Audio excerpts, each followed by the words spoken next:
Hello बच्चों, आप सभी कैसे हैं। आशा करता हूं कि आप सभी स्वस्थ होंगे। बच्चों, आज इस वीडियो में हम लेकर आए कि आरआरबी ने ग्रुप डी के लिए बम्पर वैकेंसीज निकाली हैं, जिसके ऑनलाइन एप्लीकेशन कब से शुरू होंगे, लास्ट डेट कब रहेगा, कितना आपको एप्लीकेशन फीस देना है, टोटल पदों की संख्या कितना है, ये सारा कुछ इस वीडियो में डिस्कस करेंगे। वीडियो को अंत तक जरूर देखें। अगर अभी तक आपने चैनल को सब्सक्राइब नहीं किया, सब्सक्राइब करें, वीडियो को लाइक करें और ज्यादा से ज्यादा शेयर करें ताकि ये वीडियो उन सभी दोस्तों के पास पहुंचे आरआरबी ग्रुप डी की जॉब करना चाहते हैं। तो आइए सबसे पहले यहाँ पर बात करते हैं प्रारंभिक तिथि की। तो इसके ऑनलाइन एप्लीकेशन शुरू हो गए हैं 23/1/2025 से।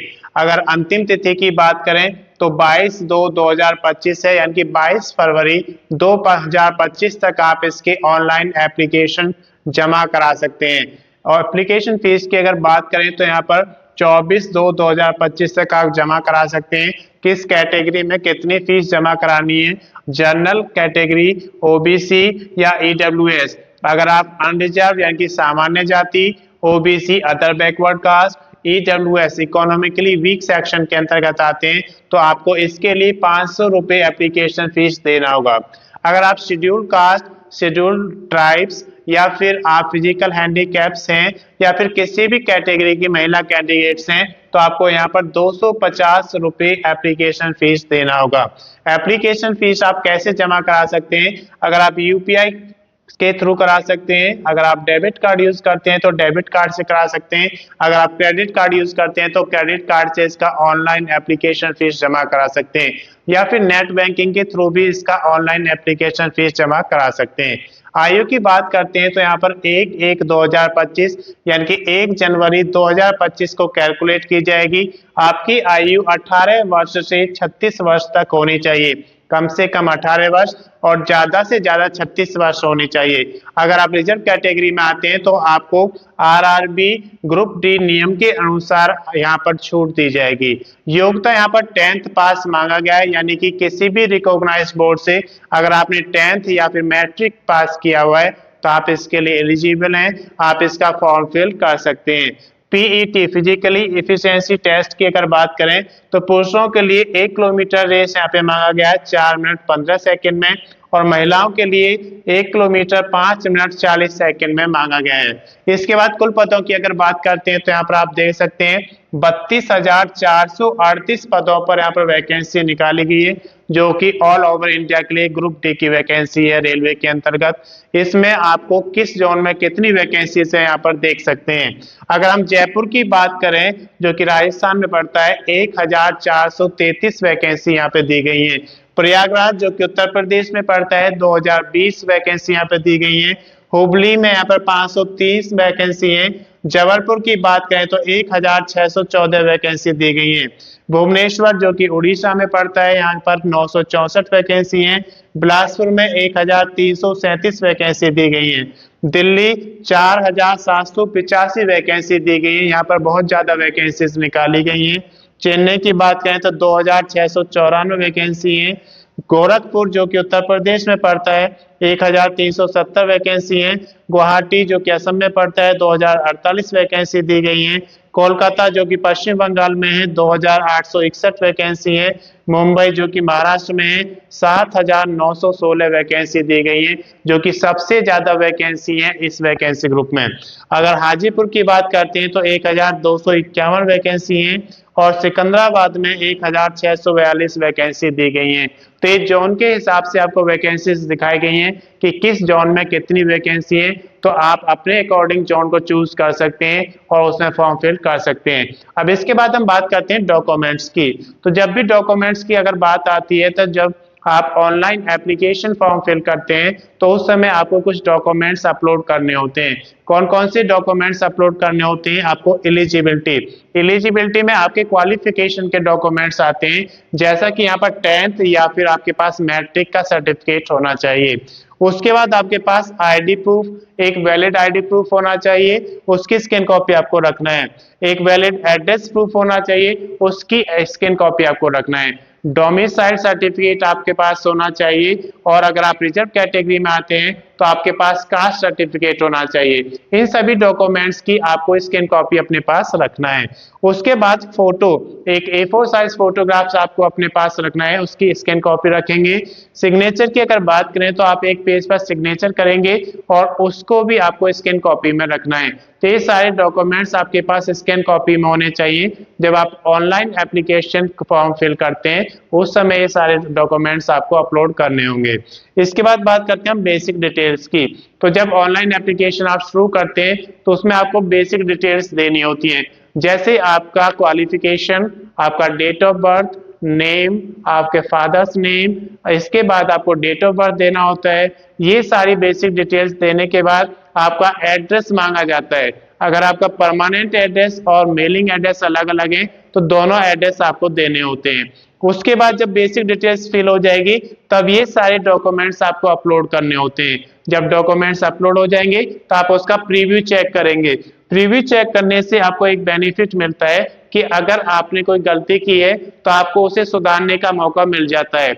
और प्रीव्यू चेक करने के बाद अगर आपको लगता है कि सब एंट्रीज आपकी सही है तो आप उसका फाइनल सबमिशन कर देंगे।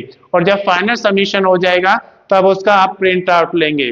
प्रिंट आउट से आपके पास एक रिकॉर्ड रहता है कि इस भर्ती में कौन कौन से डॉक्यूमेंट्स आपने अपलोड किए, कौन कौन से डॉक्यूमेंट्स आपको इस भर्ती में आगे जरूरत पड़ेगी, तो सारा कुछ उस प्रिंट आउट में आपके पास रिकॉर्ड रहता है। अगर इसकी अधिक जानकारी आपको चाहिए तो उसके लिए आप आरआरबी की CAN नंबर 8/2024 जो एडवर्टाइजमेंट है उसे पढ़ेंगे तो सारी जानकारी आपको मिल जाएगी। इंडिया लिमिटेड ने यहाँ पर बम्पर वैकेंसी निकाली है मैनेजमेंट ट्रेनिंग की। किस ट्रेड में कितनी वैकेंसीज यहाँ पे निकाली गई हैं, प्रारंभिक तिथि क्या रहेगी, कब तक आप इसका ऑनलाइन एप्लीकेशन जमा करा सकते हैं, कितना एप्लीकेशन फीस देना है, कुल पदों की संख्या क्या है, किस ट्रेड में कितनी आपकी क्वालिफिकेशन होनी चाहिए, ये सारा कुछ इस वीडियो में हम डिस्कस करेंगे। वीडियो को अंत तक जरूर देखें। अगर अभी तक आपने चैनल को सब्सक्राइब नहीं किया सब्सक्राइब करें, वीडियो को लाइक करें और ज़्यादा से ज़्यादा शेयर करें ताकि ये वीडियो उन सभी दोस्तों के पास पहुंचे जो कोल इंडिया लिमिटेड में मैनेजमेंट ट्रेनिंग की जॉब करना चाहते हैं। तो आइए यहाँ पर सबसे पहले हम बात करते हैं इसकी प्रारंभिक तिथि की। तो इसके ऑनलाइन एप्लीकेशन शुरू हो चुके हैं 15/1/2025 से, यानी कि 15 जनवरी 2025 से ऑनलाइन एप्लीकेशन फॉर्म शुरू हो चुके हैं। अंतिम तिथि की अगर बात करते हैं तो 14/2/2025 यहाँ पे दिया गया है। 14 फरवरी 2025 तक आप इसका ऑनलाइन एप्लीकेशन फॉर्म जमा करा सकते हैं। आवेदन शुल्क की अगर बात करते हैं तो 14/2/2025 यानी कि 14 फरवरी 2025 लास्ट डेट रहेगी आवेदन शुल्क जमा कराने की। किस कैटेगरी में कितना आवेदन शुल्क जमा करना है आप देख सकते हैं। अगर आप जनरल कैटेगरी जिसे हम अनरिजर्व या सामान्य जाति कहते हैं, या फिर OBC अदर बैकवर्ड कास्ट, या जिसे हम अन्य पिछड़ा वर्ग कहते हैं, उसके अंतर्गत आप आते हैं तो आपको यहाँ पर 1180 रुपये आवेदन शुल्क देना होगा। अगर आप SC schedule caste, ST schedule tribes या PS फिजिकल हैंडीकैप्स जिन्हें हम विकलांग बोलते हैं उसके अंतर्गत आते हैं तो आपको कोई आवेदन शुल्क यहाँ पर नहीं देना है। आवेदन शुल्क आप कैसे जमा कर सकते हैं, अगर आप डेबिट कार्ड यूज करते हैं तो डेबिट कार्ड के थ्रू ऑनलाइन इस एप्लीकेशन फीस जमा करा सकते हैं, और अगर आप क्रेडिट कार्ड यूज करते हैं तो क्रेडिट कार्ड के थ्रू भी ऑनलाइन एप्लीकेशन फीस जमा हो जाएगी। अगर आप नेट बैंकिंग से करना चाहते हैं तो नेट बैंकिंग से भी ऑनलाइन एप्लीकेशन फीस जमा करा सकते हैं। इसके अलावा आप चालान बनाकर भी इसका ऑनलाइन एप्लीकेशन फीस जमा करा सकते हैं। आयु की अगर बात करते हैं तो 30/9/2024 को कैलकुलेट की जाएगी। 30 सितंबर 2024 को आपकी आयु अधिकतम 30 वर्ष होनी चाहिए। अगर आप रिजर्व कैटेगरी में आते हैं तो आयु में छूट दी जाएगी। आयु में छूट जो मिलेगी वो CIL कोल इंडिया लिमिटेड मैनेजमेंट ट्रेनिंग 2025 का जो नोटिफिकेशन है उसके अनुसार जो आयु में छूट है वो आपको मिल जाएगी। कुल पदों की संख्या की अगर बात करें तो 434 पद दिए गए जो कि ऑल इंडिया के लिए यहाँ पर पदों की संख्या दी गई है। किस ट्रेड में कितने पद हैं आप यहाँ पर देख सकते हैं। फाइनेंस की अगर बात करें तो 103 पदों की संख्या दी गई है, जिसकी क्वालिफिकेशन यहाँ पर देख सकते हैं CA आपके पास है या फिर ICWA आपने किया है तो आप इसके लिए एलिजिबल हैं, आप इसका फॉर्म फिल कर सकते हैं। कॉल प्रिपरेशन की बात करें तो यहाँ पर 68 वैकेंसी दी गई है। कॉल प्रिपरेशन के लिए क्या क्वालिफिकेशन होना चाहिए, बीई बैचलर इन इंजीनियरिंग होना चाहिए, या फिर बीटेक बैचलर इन टेक्नोलॉजी, या फिर आपने बीएससी किया है इंजीनियरिंग में तो आप इसके लिए एलिजिबल हैं, आप इसका फॉर्म फिल कर सकते हैं। एचआर पर्सनल की बात करें तो 97 वैकेंसी दी गई है। इसके लिए क्या क्वालिफिकेशन होनी चाहिए, मास्टर होना चाहिए या फिर बैचलर डिग्री आपके पास होना चाहिए या पीजी डिप्लोमा आपके पास होना चाहिए मैनेजमेंट में, तो आप इसके लिए एलिजिबल हैं, आप इसका फॉर्म फिल कर सकते हैं। इसके बाद हम बात करते हैं मटेरियल मैनेजमेंट की, जिसके 44 पद यहाँ पे दिए गए हैं। इसके लिए आपके पास बैचलर इन इंजीनियरिंग या फिर बैचलर इन टेक्नोलॉजी होना चाहिए, कम से कम 60% मार्क्स आपके होने चाहिए, ये कंडीशन यहाँ पे रखी गई है। इसके बाद सिक्योरिटी की अगर बात करें तो 31 पदों की संख्या यहाँ पे निकाली गई है। सिक्योरिटी में आपके पास स्नातक होना चाहिए, किसी भी रिकॉग्नाइज्ड बोर्ड से आपके पास स्नातक है तो आप इसके लिए एलिजिबल हैं, आप सिक्योरिटी का फॉर्म फिल कर सकते हैं। इसके बाद एनवायरमेंट की बात करें तो 28 पद यहाँ पे दिए गए एनवायरमेंट के लिए। इसके लिए क्या क्वालिफिकेशन होनी चाहिए, डिग्री होना चाहिए आपके पास एनवायरमेंट इंजीनियरिंग में कम से कम 60% मार्क्स के साथ, और लीगल में यहाँ पर 18 वैकेंसी दी गई है, जिसमें आपके पास एलएलबी होना चाहिए कम से कम 60% मार्क्स के साथ, 3 साल का या 5 साल का अगर आपने एलएलबी किया है और कम से कम 60% मार्क्स आपके हैं तो आप इसके लिए एलिजिबल हैं और आप लीगल का फॉर्म भर सकते हैं। मार्केटिंग एंड सेल्स की बात करें तो 25 वैकेंसी यहाँ पे दी गई है मार्केटिंग और सेल्स के लिए, जिसके लिए qualification MBA master in business administration होना चाहिए या फिर पीजी डिप्लोमा होना चाहिए आपके पास मैनेजमेंट में, तो आप इसके लिए एलिजिबल हैं, आप इसका फॉर्म फिल कर सकते हैं। इसके बाद बात करते हैं कम्युनिटी डेवलपमेंट की, जिसके यहाँ पर 20 पदों की संख्या दी गई है। अब इसके लिए क्या क्वालिफिकेशन होनी चाहिए, मास्टर डिग्री होनी चाहिए या फिर पीजी डिप्लोमा होना चाहिए आपका कम्युनिटी डेवलपमेंट में, तो आप इसके लिए एलिजिबल हैं, आप इसका फॉर्म फिल कर सकते हैं।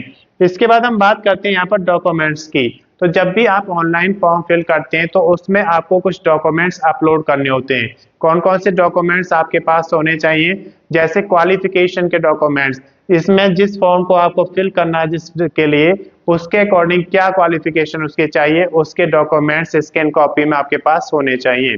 इसके साथ साथ आपके पास एक वैलिड आईडी प्रूफ होना चाहिए, एक वैलिड एड्रेस प्रूफ होना चाहिए, वो भी आपको स्कैन कॉपी में रखना है।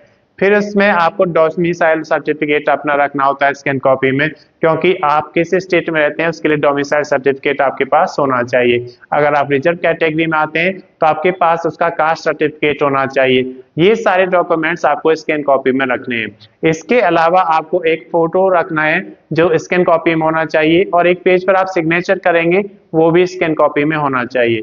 जब आप ऑनलाइन फॉर्म को शुरू करते हैं तो उस समय सारे आपके पास अवेलेबल होने चाहिए स्कैन कॉपी में, ताकि आप इन्हें अपलोड कर सकें। इसके बाद हम बात करते हैं बेसिक डिटेल्स की, तो बेसिक डिटेल्स में क्या होता है, जब आप ऑनलाइन फॉर्म को शुरू करते हैं तो उस समय उसमें कुछ बेसिक डिटेल्स देनी होती हैं, जैसे आपको क्वालिफिकेशन बतानी होती है, आपका डेट ऑफ बर्थ बताना होता है, आपका नेम, फादर्स नेम, इसके अलावा आपका एड्रेस, अगर परमानेंट और मेलिंग एड्रेस अलग अलग हैं तो दोनों एड्रेस आपको देने होते हैं। जब ये सारी डिटेल्स आपके फिल हो जाती हैं उसके बाद आपको उसमें डॉक्यूमेंट्स अपलोड करने होते हैं। कौन कौन से डॉक्यूमेंट्स आप अपलोड करते हैं, एलिजिबिलिटी के डॉक्यूमेंट्स अपलोड करने होते हैं, एक एड्रेस प्रूफ, एक आईडी प्रूफ, फोटो, सिग्नेचर, ये जब सारे फॉर्म में आपके अपलोड हो जाते हैं उसके बाद आप उस फॉर्म का प्रीव्यू चेक करेंगे।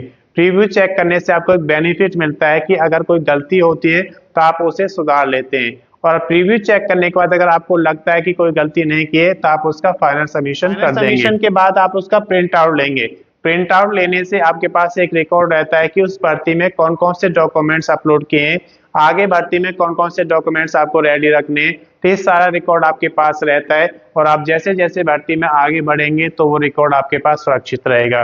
अगर इसकी अधिक जानकारी आपको लेनी है तो अधिक जानकारी के लिए आप कोल इंडिया लिमिटेड का मैनेजमेंट ट्रेनी 2025 का जो नोटिफिकेशन है वो पढ़ेंगे, एडवर्टाइजमेंट नंबर 1/2025, तो इसमें आपको सारी जानकारी मिल जाएगी। मैं समझता हूं कि ये जानकारी आपके लिए पर्याप्त है।